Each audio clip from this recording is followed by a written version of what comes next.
곁에 계신 분과 인사 나누도록 할까요? 메리 크리스마스. 즐겁고 행복한 성탄절입니다. 주님이 이 땅에 오셔서 우리를 위하여 모든 것을 다 내어주셨지요. 사도 요한은 요한복음을 기록하며 오늘 본문을 통하여 예수님이 어떤 분이신지를 우리에게 말씀하고 있습니다. 오늘 본문 9절 말씀입니다. 참빛 곧 세상에 와서 각 사람에게 비추는 빛이 있었나니 아멘. 바로 이 죄악된 어두운 세상을 비추기 위하여 주님은 빛으로 오셨습니다. 모든 나라 모든 백성에게 비췄고 지금도 그 빛 가운데 나아가는 자는 구원을 얻는 줄을 믿습니다. 그렇게 주님은 참빛으로 우리에게 오셨지요. 사도 요한은 그 빛 안에 생명이 있다라고 또한 말하였습니다. 요한복음 1장 3절 4절 말씀입니다. 만물이 그로 말미암아 지은 바 되었으니 지은 것이 하나도 그가 없이는 된 것이 없느니라. 그 안에 생명이 있었으니 이 생명은 사람들의 빛이라. 아멘. 창조의 사역은 생명의 사역이지요. 하늘, 땅, 바다, 동식물을 만드시면서 그 모든 것이 살아 움직이게 하였던 것입니다. 이처럼 창조의 사역은 생명의 사역이고 이 사역 가운데 성자 하나님도 함께 하셨으며 창조주로 역사하셨습니다. 그랬던 창조주 성자 하나님이 참빛으로 우리 가운데 오셨고 그 안에는 생명이 있습니다. 그런데 사도 요한은 예수님을 참빛이라고 표현하고 있습니다. 그냥 빛으로 오셨다라고 말씀할 수도 있지만 참빛이라는 그 의미는 무엇일까요? 세상에는 참과 거짓이 있습니다. 바로 예수 그리스도만이 우리의 유일한 구세주의라는 것입니다. 세상의 것은 때로는 우리를 구원할 것처럼 보이지만 다 거짓입니다. 그러나 예수 그리스도만이 참빛으로 우리 가운데 오셔서 우리를 구원하시는 구원자요 유일하신 인도자임을 사도 요한은 선포하고 있는 것입니다. 그러므로 우리는 성탄절을 맞이할 때 늘 우리 인생에 참빛으로 오셔서 우리를 구원하시고 인도하시는 유일하신 구세주를 찬양하며 고백하며 나아가야 합니다.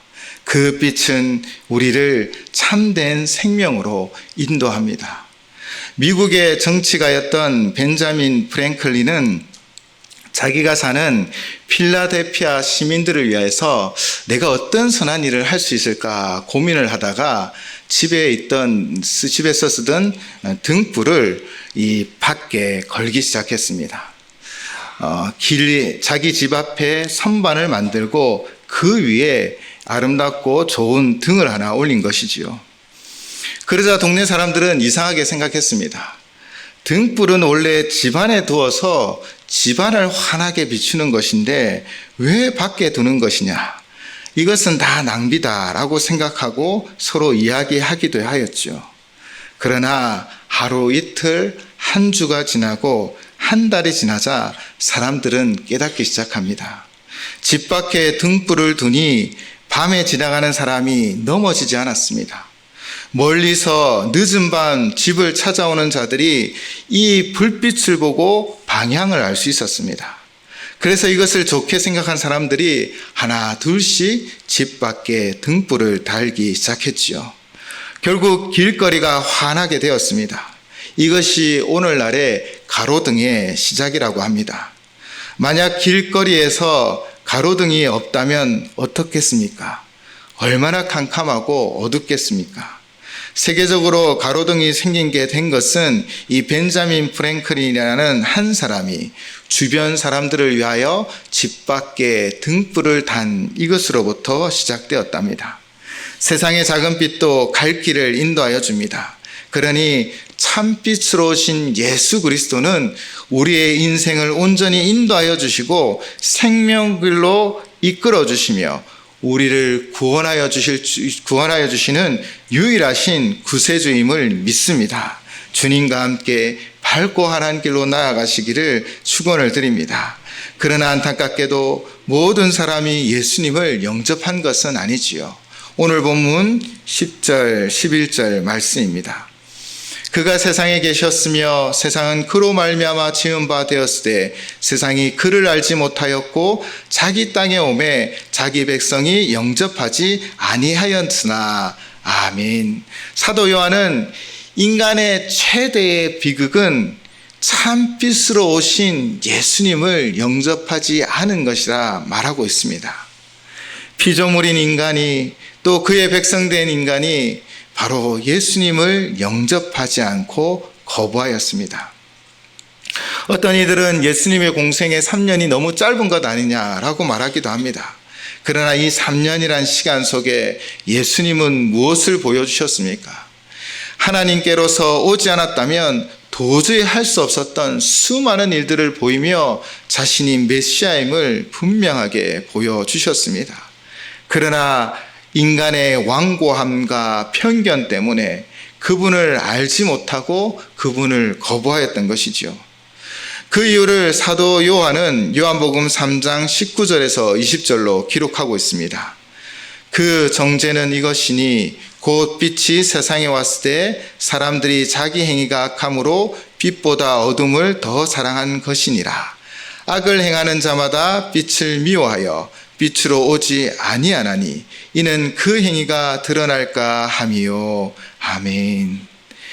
어두운 골목을 지나가다가 혹 여러분 넘어지게 되시면 먼저 어디를 찾습니까? 보통 가로등이나 빛 있는 곳을 찾지요. 아마 요즘은 다 스마트폰을 켜고 손전등 기능을 켤 것입니다. 그 이유는 무엇입니까? 바로 상처를 확인하기 위해서이지요. 우리가 빛 가운데 나아가 상처를 확인하고 필요한 조치를 취해야 하는 것입니다. 그러나 부끄러워 상처를 숨기고 감추면 더 큰 화를 만나게 되는 것이지요. 때론 괴롭고 힘들어도 우리는 예수님의 그 빛 가운데 나아가셔야 합니다. 그래야 상처를 보고 온전히 치료받을 수 있습니다. 주님으로 인하여 죄 사함을 받고 구원의 역사를 이루어갈 수 있는 것입니다. 캐나다의 케이프 브레톤 섬에서는 엄청나게 큰 탄광이 있습니다. 이 탄광에서 작업을 위해서는요, 여러 마리의 말을 사용한다고 합니다. 그런데 이 말들이요, 한번 이 어두운 탄광에 들어가서 일을 하게 되면 다시는 탄광에서 나오지 못하게 된답니다. 그 이유는 오랜 시간 어둠에서 적응하여 그 일을 하다 보니 밝은 곳으로 나오면 그 눈들이 실명하게 되었기 때문이지요. 그래서 한번 탄광 속으로 들어간 말은 늙거나 병들어 죽을 때까지 계속 어두운 땅에서 일을 해야 한다고 합니다. 죄는 우리의 영혼을 옥죄고 사망으로 이끌어갑니다. 죄의 삭신 사망의 올무에 걸리기 전에 빛 가운데 나아가셔야 합니다. 그분 앞에 우리를 내어놓아야 합니다. 진단을 받고 치유를 받고, 그래서 우리는 건강한 영혼이 되어야 합니다. 참빛 되신 주님이 오늘도 우리와 함께 하십니다. 그분 앞에 우리의 모습 그대로 나아가 그분의 인도함을 받고 고침을 받고 치유를 받으며 회복받는 우리 인생이 되시기를 주님의 이름으로 축원을 드립니다. 그래서 사도 요한은 분명히 가르치고 있지요. 12절입니다. 우리 12절 말씀은 함께 봉독하도록 하겠습니다. 영접하는 자,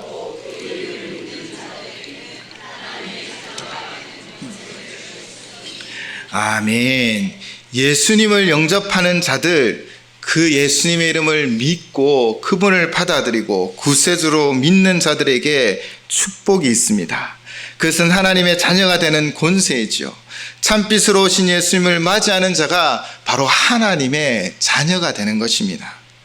영접하는 자라는 표현은 무엇을 이야기할까요? 그 당시에는 아브라함의 혈통을 가진 자들만 하나님의 약속, 그분의 은혜와 축복에 참여할 수 있다라고 확신하고 있었습니다. 그러나 이것은 인간의 오만함이지요. 세례 요한은 그들을 향해 꾸짖으며 이렇게 말하였습니다. 마태복음 3장 9절입니다.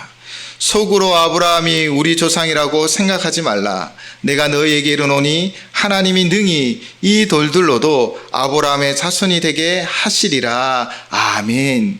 인간의 오만함으로부터 벗어나 겸손히 예수님을 영접해야 합니다.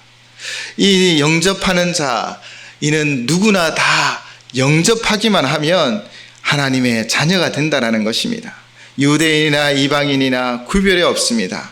남녀노소, 빈부귀천, 건강한 사람, 약한 사람, 지식을 많이 가진 사람, 그렇지 못한 사람, 구분이 없습니다. 누구든지 영접하면 됩니다. 그 빛 가운데 나아가고 우리의 유일하신 구세주인 주님을 믿고 그분을 의지하면 됩니다. 그렇게 주님을 맞이하면 바로 하나님께서 우리를 의롭다 하여 주시는 것이지요. 오직 믿음으로 참빛 되신 주님을 영접하시기 바랍니다. 그러면 하나님의 자녀가 되는 권세를 주십니다.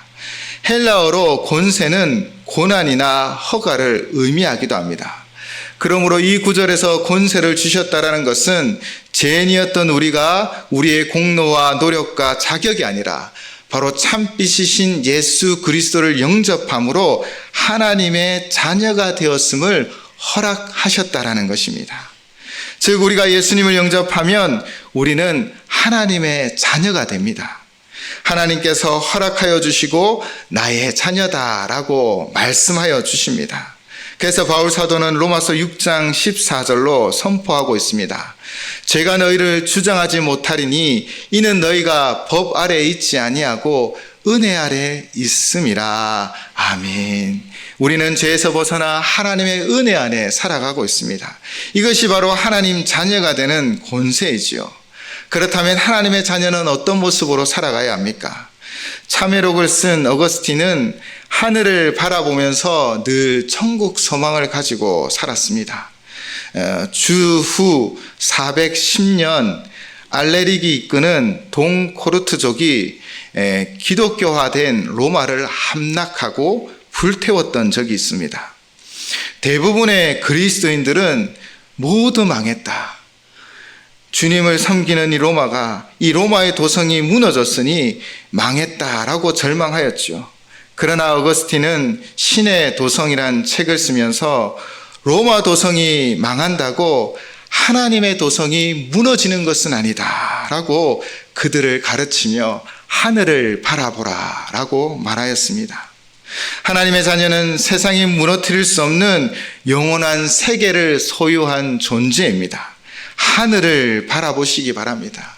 이 땅은 나그네와 같은 날입니다. 우리의 영원한 본향은 하늘임을 우리는 늘 기억하며 하나님의 자녀로 저 하늘나라를 상속받을 백성으로 자녀로 이 땅 가운데 살아가시기를 주님의 이름으로 축원을 드립니다. 모든 만물을 창조하시고 다스리시는 하나님의 능력을 바라보시기 바랍니다. 그 능력이 오늘도 우리 가운데 역사하시며 우리를 하나님의 자녀로 인쳐주시고 하나님의 자녀의 능력으로 이 세상을 살아가게 하여 주실 줄을 믿습니다. 참 생명이 되시고 참 소망이 되시는 참빛 되신 주님을 영접하시기를 주님의 이름으로 축원을 드립니다. 13절입니다. 이는 혈통으로나 육정으로나 사람의 뜻으로 나지 아니하고 오직 하나님께로부터 난 자들이니라. 아멘. 다시 한번 사도 요한은 강조합니다. 혈통, 육정, 사람의 뜻이 아니라는 것입니다. 하나님의 계획, 하나님께로부터 난 자라는 것입니다.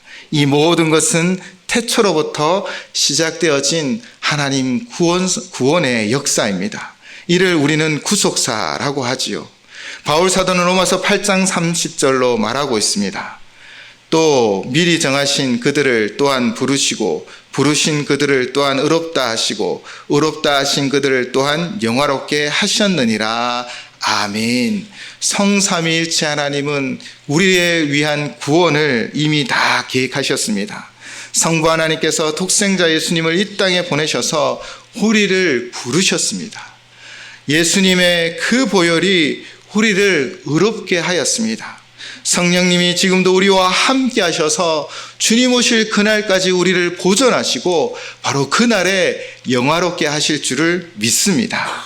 하나님께서는 다 계획이 있으셨습니다. 그 계획대로 우리를 인도하고 계심을 믿으시기 바랍니다.